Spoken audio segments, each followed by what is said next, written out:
Well, first off, welcome back to my channel. I'm Ferrari King. Feel free to subscribe or watch any of my other videos. Uh, of course, you can like or leave a like or however you want. Leave a comment. Tell me what you think. Of this book if you read it or if you're going to read it. This one's I want to review Antifa, the Anti-fascist handbook. Now, some people may just look at the title and be turned off. I wanted to see what this was about, so I read it.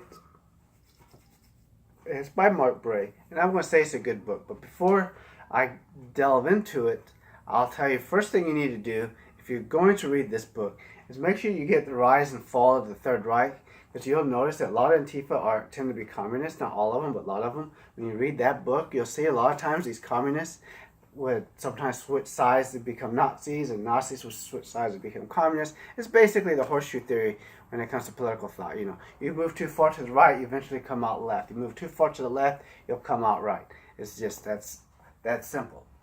Because they're both very authoritarian, and they're very violent, and they're very nasty people. There's not really that much difference between a Nazi and a communist in the way they treat people. There really isn't. If you look at the past, communists were pretty damn nasty. That's why, really communists should be treated like the Nazis. And really, communism needs to be, their atrocities need to be taught in schools so people know what the communists have done instead of being so pro-communist, And they'll laugh at these stupid professors that espouse communism.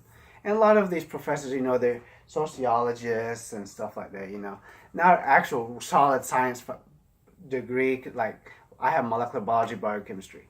That's my background. That's my education. And then chemistry, biology, physics, or whatever. Those are real sciences and of course engineering, mathematics, where you have to actually go through peer review and actually prove your ideas and have evidence. It's not opinion. Science, these are not based on opinions. Now, I took sociology, and I can tell you that a lot of this stuff, and it's a good course to take, but a lot of it you really can't prove one way or the other. There's so many variables you can't really prove it. If you're going to read this book, like I said, make sure you read that Rise and Fall of the Third Reich. But also, read Demagoguery and Democracy by Patricia Roberts Miller. And of course, because a lot of times people talk about the Crusades, and most of the information they give you about the Crusades is wrong. So make sure you read The Tragedy of the Templars, or anything about any history book about the Crusades. But this one's, I already did more on reviews of these, but this one is The Tragedy of the Templars, The Rise and Fall of the Crusader States. That way you actually learn about that, how the Muslims were murdering, raping, and enslaving people, and then the Crusaders came and basically put a stop to it. Now, I'm not saying that all Crusaders were good guys or anything like that, but you want to learn some stuff. You need to learn. That way, you can counteract what these liars are telling you. You can ask your history teacher, history professor in college. He or she will be able to recommend you good books. Now, back to this book. This is a very good book. It's a good read. Now, I do agree with some of I agree with some of the stuff. If a Nazi group or some hate group wants to walk through a black neighborhood or a Jewish neighborhood shouting their filth, that's not free speech. They're just trying to incite hatred and violence. So I agree with him there. I absolutely agree with him there. The problem is, though, they consider everyone they disagree with as a Nazi, or a fascist. Ben Shapiro's a Nazi or a fascist. Anyone who's a conservative or on the right is a Nazi or a fascist. You have these college professors saying all they want for Christmas is white genocide and kill conservatives and all this stuff. I'm not a conservative myself, but come on. You honestly don't think that these people are becoming psychotic on the far left too? They're just as dangerous. The communists, the anarchists, check out FARC and some of these other groups. And of course, I don't want to get through everything, but he talks about free speech in this book too. Now, this is another thing you're probably not going to like, maybe not, but I agree with what he says about free speech in a way. You really don't have free speech as you think. We have restrictions on free speech, Now, if you want to say you want to be against hate speech, I'd be okay with that if you define what you believe to be hate speech, and it needs to be airtight. That's why you talk to lawyers, and they'll come up with it. What is hate speech? Inciting violence. Well, it depends. I have videos about religion. I'm not inciting violence against religion, so it's not wouldn't classify as hate. And this is the thing is, though, he'll defend Islam, and most of these Muslims, Antifa, do. Here's the problem: most of these Muslims are on the right, and that's what's so funny, though. They don't like people who are on the right, but they defend Islam, and the Muslims are not going to be very friendly with them once they get control of Europe. Let's face facts: they are not. Okay, most of those Muslims are not all Muslims. Majority of Muslims are decent people, and here's the thing people need to know. A lot of those Muslims are coming over and they're converting to Christianity, or they're becoming atheists. Unfortunately, it's going to take some time. Now, here's what I absolutely despise what he's saying and despise what he believes. This one issue that I absolutely just can't understand. Illegal immigration. How can you be for illegal immigration? You're not the good guy if you support illegal immigration. Okay, you can't go into any other country illegally. So why isn't the United States not allowed to enforce their immigration laws? If other countries can, why can't us? Why should our tax dollars, pay for someone to get free education, free medical care, free everything else, free housing? Someone comes over here wants a liver transplant. Why should they get that liver transplant for free, save their life? Which I understand why you want to save their life, but their life gets saved. But that means an American citizen has to die. Think about that. An American citizen has to die to save that illegal alien's life. They're illegals. They're not migrant, undocumented workers and all that stuff. And they should be nervous when people come on the campus to talk about it, or coming in their neighborhoods. They shouldn't be on campus anyways. They shouldn't be in college. They're not American citizens. Now, that's for the dreamers. I already discussed that before. If they're going to get into STEM field, law, business, things like that, they should be allowed to stay. And I don't believe that should take 12 years to immigrate to the United States. I would lower it to 1 or 2 years if you'd like to be for president. And you notice I am running for president for 2020 or 2024 or whatever year. It doesn't matter. Now, here's another thing. They're hypocrites. Antifa are a bunch of hypocrites. They're only against white racists, not black racists. And you say, well, but black racists aren't dangerous or anything. Well, go to South Africa and say that, or Uganda. Why aren't you defending white people there? They're the ones, they're actually being exterminated. But you will never see Antifa defending them. Never will you see that. You will never see it, ever. There's only white racists they don't like. Because they have themselves in a box, which I would never do. That's why I don't call myself a liberal or conservative, Republican or a Democrat or any other type of group. I would never do that. I may say I'm an atheist. That's because all an atheist is someone who does not believe in a God or gods, and I don't. So I freely say I am an atheist. That is the only thing that I can actually declare. They put themselves in a box. They like to play their identity politics. You as a white man can't say this. I want to quote Ben Shapiro. Of course, it's not his entire quote because he's a lot smarter than I am. But basically, just because you're a white man, you can still speak up on what you find is evil or good. Okay? It doesn't matter the color of your skin or anything like that. All these things transcend skin color and gender. And an evil person, only an evil person will say, well, because you're a white male, you can't speak on this. Because you're a black male, you can't speak on this. Because you're that, you can't speak on this. Like, just shut the hell up. You don't know what you're talking about, okay? But, this is a very good book. And, you should defend. And it's good that they try to defend marginalized people. That's great. But the problem is, they call everyone they disagree with a fascist. These college professors, you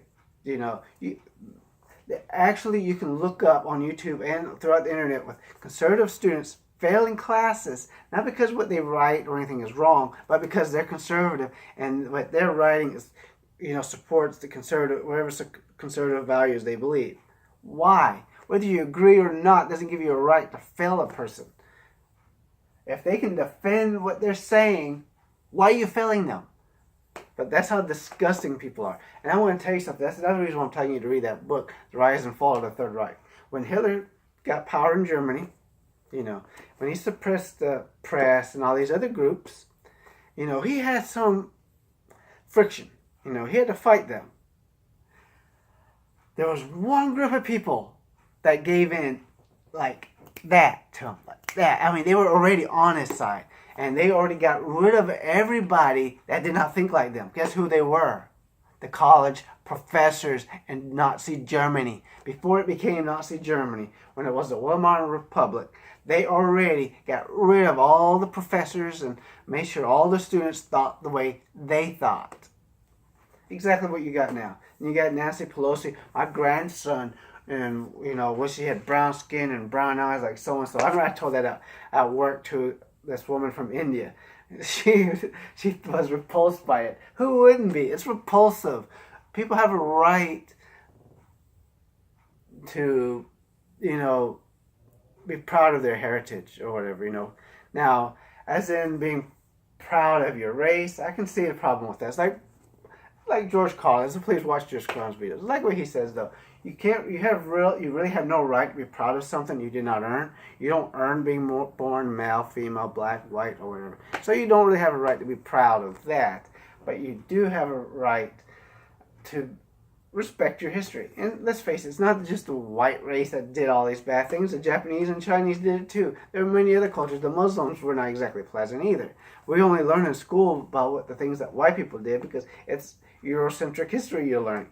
And I disagree with that. I believe when you learn world history, we need to learn the history of every culture, not just one culture.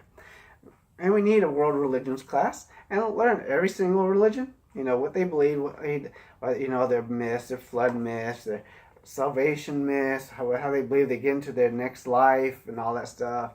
All of them. Greek, Roman mythology, Norse mythology, Christianity, Islam, Muslim, I just said that, Judaism, and of course, Hinduism and many, many others. This is a very good read.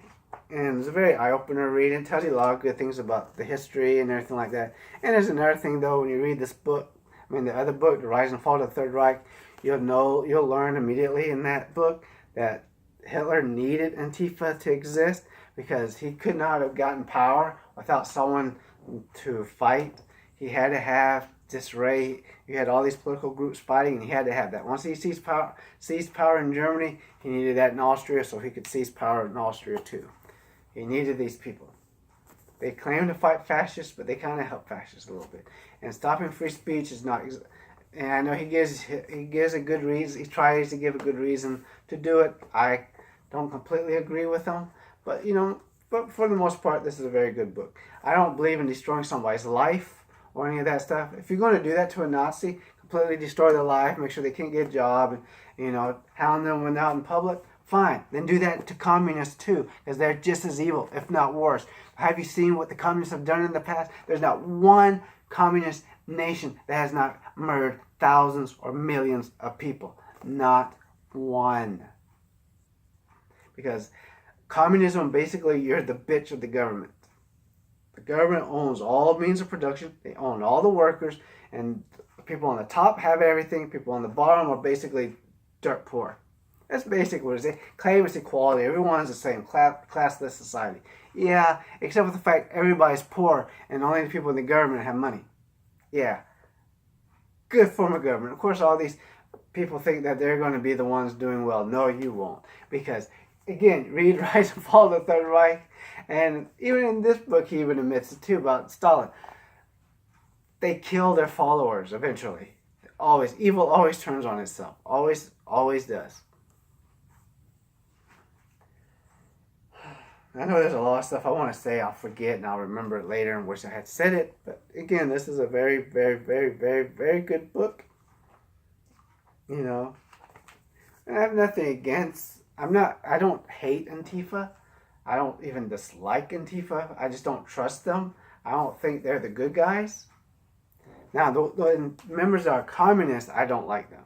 I don't like communists any more than I like a Nazi. I do not want to be in the same room with a communist. Do not want to be in the same room with a Nazi. I've spoken with someone who was a neo-Nazi before. I thought he was disgusting. Didn't know until he started running his mouth. And then you can tell, it's like, they just completely don't have much upstairs. And the same thing with communists, because again, I've been to college, so obviously you run into these groups. And they're vile, disgusting people.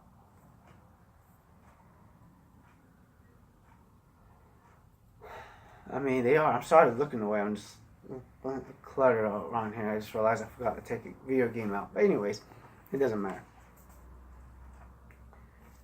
Alt-right now, all alt-right are fascists. I'm not alt-right or alt-left or whatever, alt-center, alt-this, alt-that, blah blah, blue blue, blee blee, whatever the hell. I don't give a crap about that stuff. Oh yeah, also make sure when you look up when you look at this book, look up Mark Bray's educational background. Because, and I agree with a lot of other people are saying too. If you want to bring down the price of colleges, one of the things you need to do is get rid of some of these worthless majors, and there's a lot of them. Sociology, this really makes no sense. PhD in sociology, I mean, come on. You can probably combine this with something else. Sociology, I guess you can, but have a PhD, I guess that makes sense. But some of like gender studies and feminist studies, I mean, come on. Those are nonsense courses. People are making up a bunch of junk, reading a bunch of books. Like, for example, I'm not going to get it out, but critical race theory. I've already did a review on that. You can check that out, that book. There's a whole bunch of all these books. And of course, like I said before, the hypocrites, they'll fight they're not going to go after these black racists. They don't do that. They're not going to say nothing about Obama. They love Obama. But Obama was a racist. There's a picture of him with Louis Farrakhan. He went to a racist church. You cannot be friends with racists and not have those ideals or sympathies yourself. It doesn't work that way. You would have to, especially if you're like their friend for 20 years. And you may say, but he's half white. Well, ask the Native Americans how that worked out. It did not work out for them with the people that were half Indian and half white. Okay, they used to call them half-breeds. And one of the things they used to say is never trust a half-breed. That was a Native American saying. Okay, and I can promise you that Native Americans would have loved it. There were immigration laws, because then they could have used those laws and kept the Europeans out. And of course, the Europeans didn't just come and slaughter all the Indians. When you consider there's 10 to 15 million Native Americans in this whole hemisphere, that means there's a lot of empty land. Not to mention they brought diseases. Not saying that the Europeans were good guys. They were definitely nasty people coming over. And they did slaughter a bunch of Indians, especially that Andrew Jackson, who I feel is the worst president we've ever had. And of course, I'm rambling now, and I'm going to go ahead and stop. I know I'm going to remember things I should have said, and whatever. I hope you're still watching. Please feel free to subscribe to this channel. Watch my other videos. I need 1,000 subscribers and 3,000 more hours of watch time. So please share this video on Facebook, Twitter, or whatever you want to do. Thanks. Bye.